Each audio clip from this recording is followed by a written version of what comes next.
Vous l'attendiez? Moi aussi. Allez, on débriefe les annonces Fujifilm.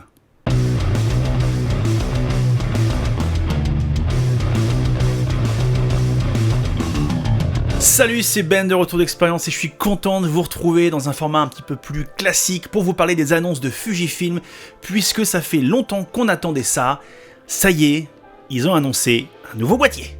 Alors aujourd'hui, on va débriefer les annonces du X Summit de Fujifilm qui ont lieu aujourd'hui, le 31 mai 2022. Le but, c'est de faire un petit récap sans que vous ayez à vous taper toute la conférence qui était un petit peu longue et un petit peu molle, puisque Fujifilm n'est pas...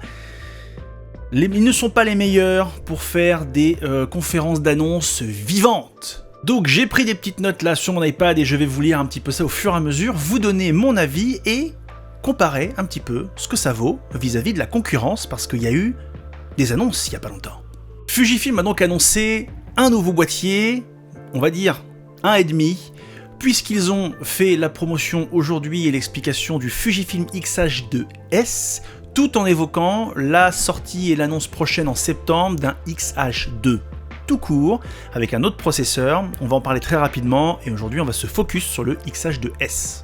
Fujifilm a donc annoncé son nouveau flagship. Le flagship, c'est quoi? C'est le concentré de technologie, c'est censé être le produit avec le plus de savoir-faire de Fujifilm. Là-dedans, il y a tout ce qu'ils savent faire de mieux. Ce X-H2S est donc un boîtier APS-C de 26 millions de pixels. Fujifilm reste toujours sur le même ratio et la même résolution, toujours 26 millions de pixels, à une exception près. Aujourd'hui, c'est un capteur empilé.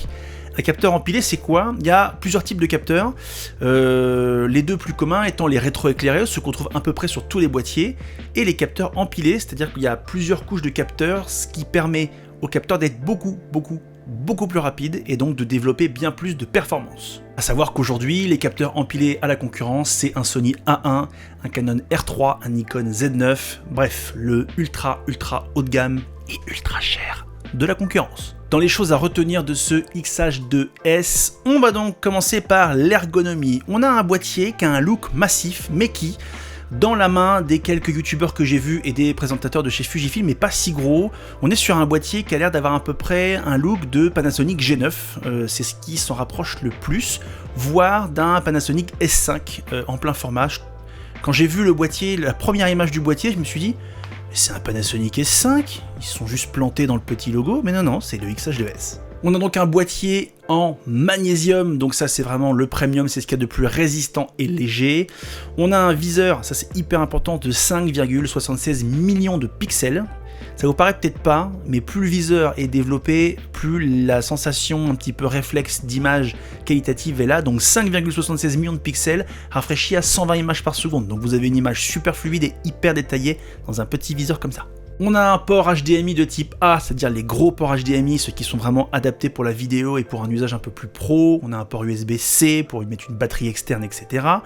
On a une molette PASM, on n'est pas sur les modes classiques comme sur le XT3, XT4, etc. On est plutôt sur une ergonomie la XS10, donc un mode PASM et non pas 1, 2, 3, 4, 5, 6, mais 7 modes personnalisables. C1, C2, C3 jusqu'à C7. Ça vous permet de faire 7 configurations différentes, que ce soit en photo ou en vidéo, et ça, pour les pros, c'est énorme. Toujours le petit écran rétroéclairé sur l'épaule droite du boîtier. Un capteur stabilisé qui est censé être stabilisé jusqu'à 7 IL, donc 7 stops. C'est ce qui se fait de mieux. Ils ont expliqué qu'ils avaient fait un nouveau engineering, nouveau processing, etc. Donc c'est encore meilleur. Et enfin, un port de carte SD et un port de carte CF Express type B. Et voilà. Pour moi, c'est là que tout s'effondre. Voilà. Une CF Express, ça coûte la peau des rouleaux. On est autour de 160 € les 64 Go et 250 € les 128 Go. C'est petit coup de bambou derrière la nuque. Ça fait mal. Un des trucs sur lequel on attendait Fujifilm, c'était son autofocus, qui n'était pas mauvais en soi sur les XT3 et XT4, mais qui avait vraiment besoin d'un gros coup de boost. Et aujourd'hui, une marque avec un autofocus défaillant, Panasonic, a moins de chances de durer dans le temps. C'est ce qui est en train de coûter beaucoup à Panasonic sur le marché. Fujifilm a décidé de mettre le paquet avec son nouveau processeur, et donc on est sur un autofocus qui est censé être 3 fois plus rapide que ce qu'il y a sur le X-T4 qui était déjà leur meilleur AF. On a donc un capteur empilé et un nouveau processeur, donc une technologie ultra rapide. Des tests que j'ai pu voir notamment de Pierre Boisseau, même sur des optiques anciennes type un C55 2.8, il a quasiment pas de déchets. Donc même avec de vieilles optiques, l'autofocus a l'air de bien répondre. On est sur un autofocus avec une intelligence artificielle, donc qui détecte le visage, les yeux, les oiseaux, les animaux. Oui, parce que chez Fujifilm et d'autres marques, les oiseaux et les animaux ne sont pas la même chose.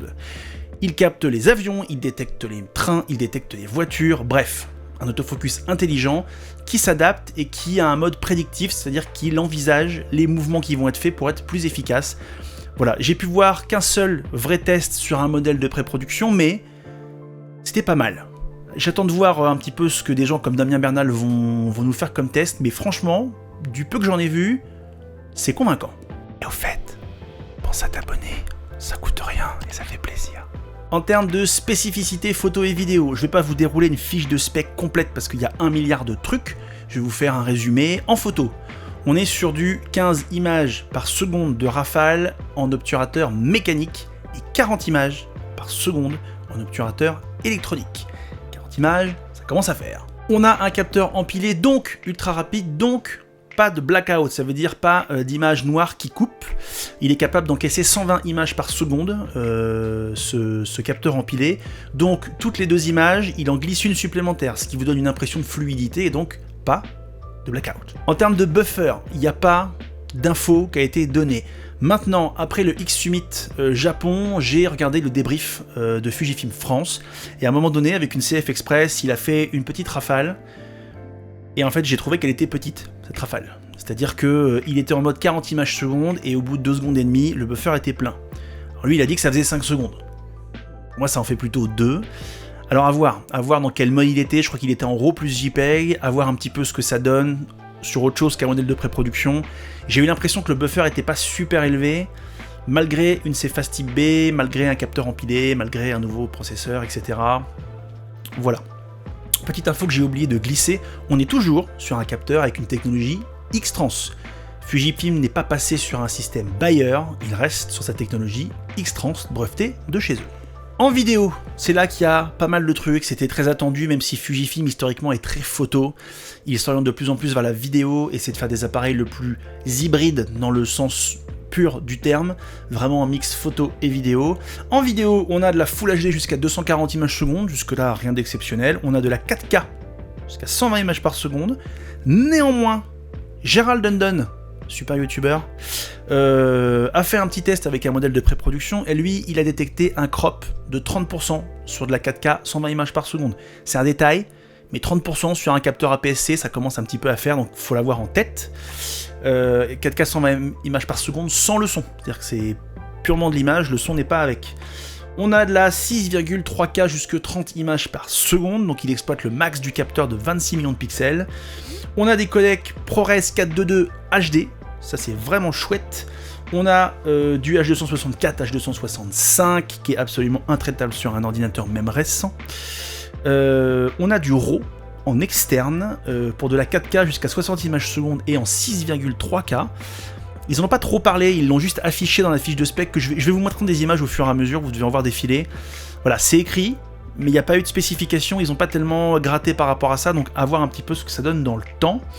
Et ils ont annoncé un nouveau F-Log, le F-Log 2, qui améliore la dynamique de 1 stop, donc on passe à 14 plus en termes de stop, avec un ISO natif à 1250. Et il me semble que pour le premier F-Log, on était à un ISO natif de 800, et donc là maintenant on passe à 1250, ce qui va nécessiter un filtre systématiquement pour tout ce que vous allez faire. Dans les petites choses diverses et variées, pour les ultra pros qui font notamment du sportif, il y a un nouveau grip avec un port Ethernet et une nouvelle puce Wi-Fi dedans qui permet qu'au fur et à mesure qu'on fait les photos, ça part directement sur un serveur FTP. Ça c'est dédié vraiment aux pros de chez pro. Autre chose qui là pour le coup, ils en ont pas parlé longtemps, et pourtant pour moi ça en dit long, à voir dans le temps. Ils ont parlé d'un petit ventilateur qu'ils vendent 200 €, qui peut se caler derrière l'écran. Donc on enlève l'écran et on met le petit ventilateur qui permet de limiter la chauffe. S'ils mettent un ventilateur estampillé Fujifilm pour éviter la chauffe, c'est que le boîtier doit quand même pas mal chauffer. Le mec de Fujifilm France, Cyril je ne sais plus quoi, a abordé ce sujet-là, et lui il disait bah oui mais si vous faites de la 4K normale, par temps habituel, il n'y a pas de souci, mais si vous faites de la 4K 60 par 40 degrés Celsius, vous pourrez pas faire plus de 25 minutes. Je pense qu'on nous prend un peu pour des cons. Le nombre de personnes qui vont faire de la 4K 60 par 40 degrés, il n'y en a pas beaucoup. Mais ils produisent un ventilateur maison malgré tout. Je pense que ce que Fujifilm ne veut pas nous dire, et que d'autres marques ne nous disent pas d'ailleurs, mais pourtant c'est un truc qui est connu, c'est que le problème, c'est pas de filmer quand il fait 40 degrés à l'ombre. Le problème, c'est qu'avec les débits, la 6,3K, la 4K 120, il a fallu passer sur une CF Express type B. Et les CF Express type B, elles chauffent à mort. C'est ce qui est reproché sur pas mal de nouveaux boîtiers ultra récents, dans les Canon, Sony, tout ça. Tout ce qui utilise de la CF Express type B, tous les testeurs se sont rendus compte qu'en réalité, si le boîtier était en surchauffe, c'était pas parce que le processeur chauffait, c'était pas parce que le capteur chauffait. En réalité, tout ça, ça chauffe, mais parce que la CF Express chauffe à mort. Donc voilà, on nous vend un ventilateur pour nous dire si jamais vous filmez en été dans le Sahara, faut un ventilo. En fait non, c'est la CF Express. Mais ça, ils le diront jamais. Et je trouve que c'est pas super honnête, sachant que Fujifilm est une marque que je trouve relativement transparente sur beaucoup de choses. Voilà, ça m'a un peu déçu qu'on nous prenne pour des jambons. Et enfin, le truc qui fâche, c'est le prix. Fujirumors parlait de 2500 $. Et en fait, moi dans ma tête, je m'étais dit 2500 €. Mais pas du tout, les prix en dollars sont annoncés hors taxe. On est donc sur un boîtier à 2749 €. Et c'est cher. C'est cher pour de la PSC. Alors après, la question qui va se poser, c'est cher par rapport à quoi ? Un capteur empilé, aujourd'hui, c'est disponible que sur des boîtiers ultra haut de gamme. C'est-à-dire que si on compare ce boîtier APS-C à d'autres boîtiers APS-C, au dernier Canon, à d'autres Fujifilm, ouais, 2750 € pour de la PSC, même pour de la 4K 120 et de la 6,3K, ça fait mal. C'est pas comme ça qu'il faut le voir. La question c'est, pour des boîtiers avec des capteurs empilés, comment ils se positionnent ? Si on compare ce XH2S avec un capteur empilé qui coûte 2750 € à un Sony A1 qui en coûte 7000, un R3, un Z9 qui en coûte 6000, à technologie de capteur équivalente, il n'est pas cher. Maintenant, pour un usage un peu plus classique, et quand on se dit que c'est de l'APS-C, sachant que beaucoup de gens n'en ont rien à carrer de la 6,3K, et qu'en plus, il faut ajouter la CF Express, donc aujourd'hui, pour travailler un peu sérieusement, sachant qu'ils ont vachement appuyé au X Summit sur le Run and Gun, donc franchement, en dessous de 128 Go, ça commence à être compliqué. Bah, le boîtier nu, plus la CF Express, on est à 3000 balles. Et bah moi, je trouve que c'est cher. Je trouve que c'est trop cher. Pour moi, 2500 €, on était bien. On était plutôt pas mal, même avec une CF Express en plus, ça restait limite, mais ça passait. Presque 2800 balles, c'est le prix d'un Sony A7 IV, qui a un autofocus qui est le meilleur du marché quasiment, qui a une montée en ISO exceptionnelle, enfin... Pour moi, on est un petit peu élevé. Alors après, Fujifilm a globalement une décote assez élevée. C'est-à-dire que Fujifilm, c'est comme Samsung, ils sortent un boîtier, un an plus tard, il a déjà commencé un petit peu à se casser la gueule sur le prix. Donc ce XH2 aujourd'hui, il coûte 2750 €. D'ici un an, tendance à penser qu'il sera passé sous les 2005 et là, il va être intéressant.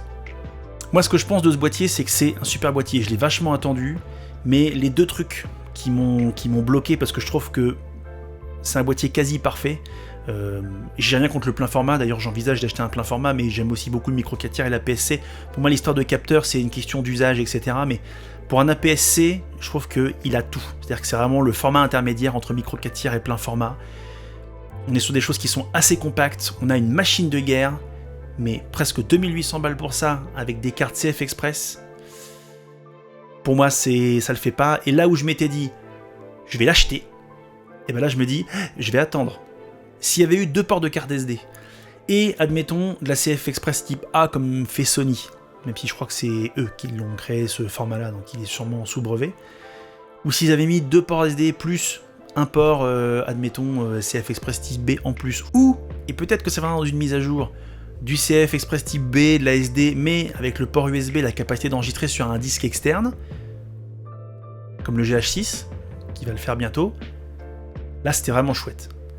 Là, moi, ça me freine, et même si c'est pas représentatif de toute la communauté un peu Fuji des photographes et vidéastes, dans les commentaires que j'ai lus dans les différents lives, que ce soit le japonais et que ce soit le français, tout le monde dit « Ah ouais, quand même, ouais, c'est un super boîtier, mais là, ça pique quand même. » Et certains vont me dire « Oui, mais Benjamin, quand même, ok, c'est pas si cher, c'est quand même Fujifilm, et puis tu vois, en plus, il y a de la 6,3K, on est sur un capteur stacked. » Moi, la 6,3K, j'en ai pas grand chose à carrer. Moi, je voulais de la 4K 120, ça m'intéresse, la 4K 60. Je voulais des codecs, je voulais un autofocus qui fonctionne, je voulais une montée en ISO. Alors ça, j'ai pas vu de test quand parlait vraiment de la montée en ISO, donc ce sera à voir, mais dans un boîtier compact avec une capacité optique intéressante, parce que le parc optique de Fuji se développe doucement, mais commence à se développer, et avec la bague Fringer Pro, dont je vous mets la vidéo quelque part par là, ça permet de mettre des objectifs Canon, notamment le 18-35 f1.8 dessus, et donc là, on était bien. Mais la concurrence est sortie du bois. Parce que vous ne me ferez pas croire que c'est un pur hasard si une semaine avant le X Summit de Fujifilm qui annonce son flagship APS-C, que Canon sorte son Canon R7. Parce que oui, Canon a annoncé il y a une semaine et a mis en précommande ses Canon R7, donc j'ai mes petites notes. On a un capteur APS-C avec la monture RF, ce qui ouvre beaucoup de possibilités. Un capteur de 32,5 millions de pixels. Alors, certes, il n'est pas empilé, mais quand même. 4K 60 images, downscalé à partir de la 7K. Autofocus haute vitesse, le dual pixel, donc forcément qui est un des meilleurs du marché de chez Canon. Une rafale de 15 images par seconde en mécanique, et de 30 images par seconde en électronique. On est quand même pas si loin du XH2. Un double port SD, 422 10 bits en interne, C-Log 3, flip screen, ultra efficace avec un tactile équivalent quasiment à un téléphone. Le tout fourni en ce moment en précommande avec la bague EF vers RF, donc qui permet de monter ces anciennes optiques qui fonctionnent parfaitement sur les montures RF. Un parc optique nouveau et ancien super large, et le tout à 1500 balles. Voilà. Alors sur le prix, Canon, il tape fort. Ok, il n'y a pas de la 4K 120, bon ça c'est un peu emmerdant, mais il faut pas non plus couper l'herbe sous le pied, alors plus haut de gamme. Ok, il n'y a pas de la 6,3K, bon, mais sur le reste, ils sont 1250 € moins chers que le XH2 pour des technologies à peu près équivalentes, de la double SD et une monture qui permet quand même de monter à peu près tout. Sur l'autofocus, même si j'ai pas vu la totalité des tests sur le XH2S, mais quand même, Focus Canon, il déboîte.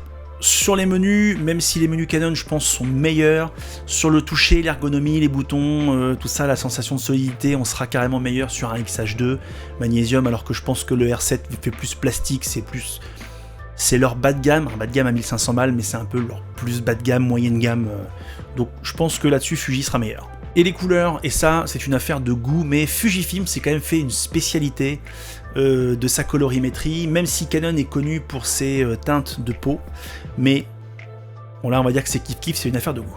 Alors au final, on choisit quoi?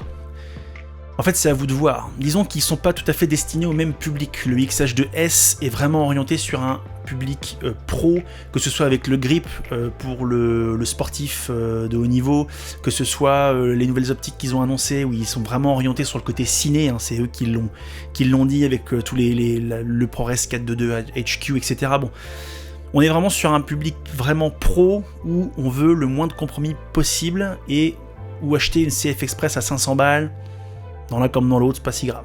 Le R7 est plus pour un public expert, voire pro, mais pas pro spécialisé, je dirais, parce que c'est comme ça que moi je le perçois.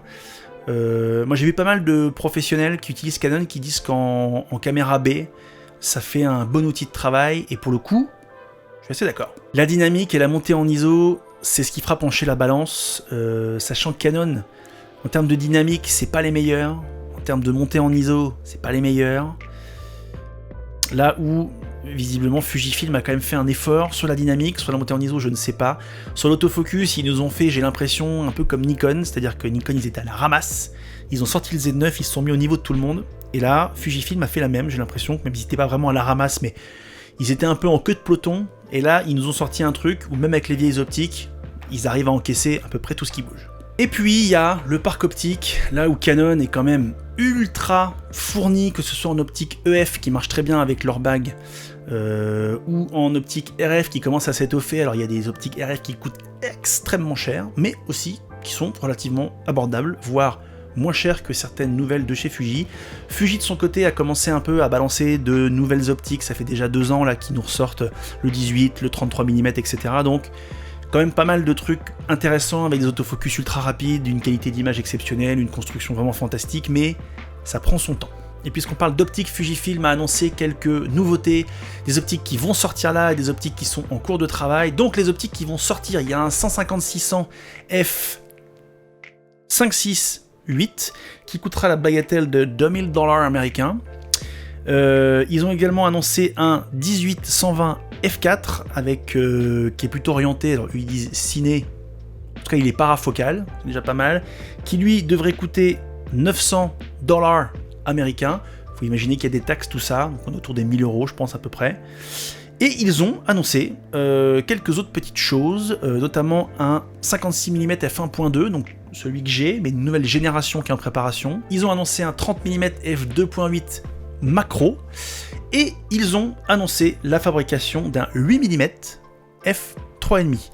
Un 8 mm, ça nous fait un 12 mm en plein format. Donc voilà, en gros ils sont en train de nous dire, hey, on bosse les gars. Est-ce que ce sera assez rapide? Est-ce que ce sera suffisant? Sachant que ce 56 mm, il est quand même attendu depuis très longtemps. Ce serait bien qu'il sorte avant la fin de l'année. Voilà pour le débrief qui part un tout petit peu dans tous les sens à la fin. Moi je voulais vous faire mon retour parce que j'ai tout suivi en direct, ça m'intéressait énormément. Ce XH2S, j'envisage de l'acquérir, mais là où j'envisageais de l'acheter et de le précommander là, finalement je vais attendre un petit peu, de voir plus de tests, et je vais attendre que le prix baisse un petit peu. Ce Canon R7 me fait de l'œil quand même, il a quand même des atouts non négligeables. Moi j'ai l'optique Canon et monture EF, donc ça me titille quand même, je vais attendre de voir un petit peu plus ce que ça donne dans le temps. Et puis toutes ces nouvelles optiques qui sont pas inintéressantes, donc je suis un petit peu mi-figue, mi-raisin. J'espère que la vidéo vous aura été utile, j'espère que vous aurez appris des trucs. J'aimerais avoir votre retour, votre ressenti sur tout ce que je viens de vous dire, sur ce que vous avez vu, des tests qui sont déjà sûrement sortis, parce qu'à mon avis c'est comme toujours, là tous les youtubeurs vont se mettre à proposer des trucs.